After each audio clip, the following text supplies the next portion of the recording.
Welcome to the Compliance Resource Channel.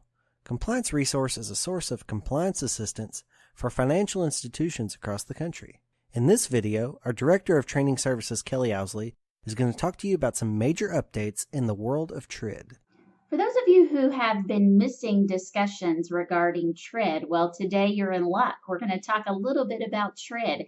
Maybe you've been buried in HMDA for the past 6, 8, 10 months, trying to get that implemented before the effective January 1, 2018 date.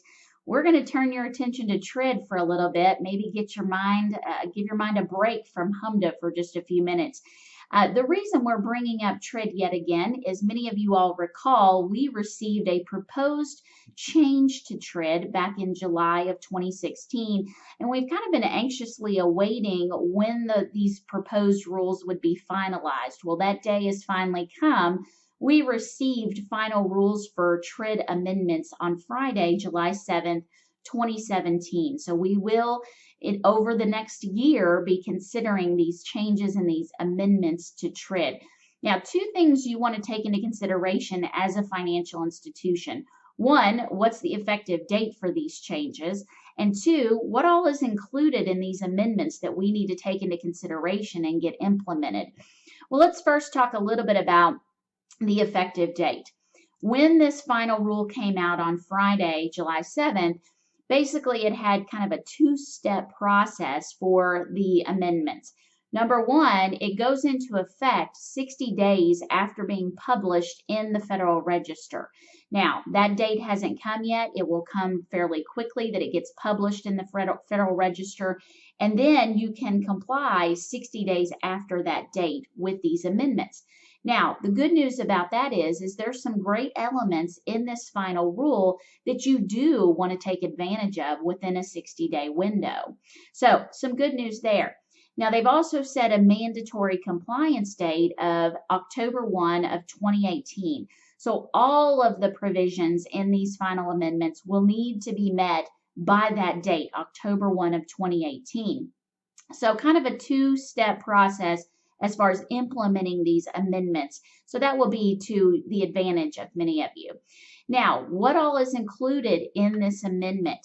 Quite a bit, folks. There's many elements that will definitely impact you, things that will help you as far as disclosing items properly in the loan estimate and closing disclosure. Let's talk a little bit about some of these elements included. First of all, they are creating a tolerance for the total of payments. The final rule basically establishes express tolerances for the total of payments, and it parallels the existing provisions regarding the finance charge. So that's definitely something that will impact you.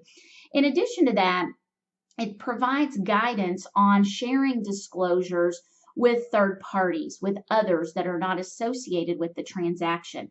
We've heard from many bankers out there that have said, hey, we've been contacted by real estate agents multiple times requesting copies of the closing disclosure. Are we allowed to give those? Well, you've got some concerns there. You've got to think about privacy of your customer and disclosing those disclosures. So again, the final amendments address this issue and expands upon some webinar guidance that they had provided us in the past. Now, in addition to that, there may be a couple of things in here that don't directly apply to you. There's an adjustment of a partial exemption for housing finance agencies as well as nonprofits. Typically, we don't see that impacting too many of you. In addition to that, there is a uniform rule regarding applications of the integrated disclosures to co-ops. Now, if you have a cooperative in your state, maybe you're in a larger city, New York, Miami, Los Angeles, and you lend money for someone to purchase into a cooperative, many times that's not covered under state law because state law doesn't consider a co-op to be real property. Now, if you are in an area where you have a co-op, state law doesn't really matter. Integrated disclosures are still going to apply when you're dealing with a co-op. So that's something that the final amendment here really kind of hones in on. Now, many of you will be more impressed with some of these technical elements that they've built in, a lot of technical corrections and amendments they've made. Some of the topics that are addressed here are affiliate charges. If your borrower is paying a charge and they're paying it to one of your affiliates, can you keep that in the permitted variations tolerance category, or does that have to shift up to a 0% tolerance item because it's being paid to an affiliate? That's addressed here in the final amendments. The calculating cash to close table. Many items here addressing how to go about handling that cash to close table, how to disclose it properly, specifically when dealing with construction loans. Speaking of construction loans, there are a ton of items built into these final amendments that deal with construction lending. And so again, that will be something that you will find a lot of value in addition to that, escrow account disclosures are addressed.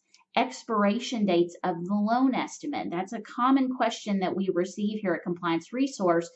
Do you have to disclose the expiration date of the loan terms of the loan estimate if you're providing a revised loan estimate? The final amendments here address that particular issue. In addition to that, you've got lender and seller credits, how to disclose those properly. That's being addressed. Post-consummation fees, how to handle those. In addition, simultaneous second lien loans. Those have been quite an ordeal since TRID rolled out on what do you do with those proceeds that the borrower is receiving from that second lien loan if it's impacting the first lien. So again, some addressing of that particular issue. Rate locks, all kinds of amendments being built in here that some of which we're happy to see, some of which we would rather not have. But again, it's giving us some much needed clarification. Now, Compliance Resource, we want to keep you up to date on these amendments, get you to the point where you can implement these as quickly as possible, maybe within the next 60 days or so from the time it's been put into the Federal Register. So we are going to be providing a 2-hour webinar on the 2017 TRID amendments that will take place on August 1 from 11 a.m. to 1 p.m.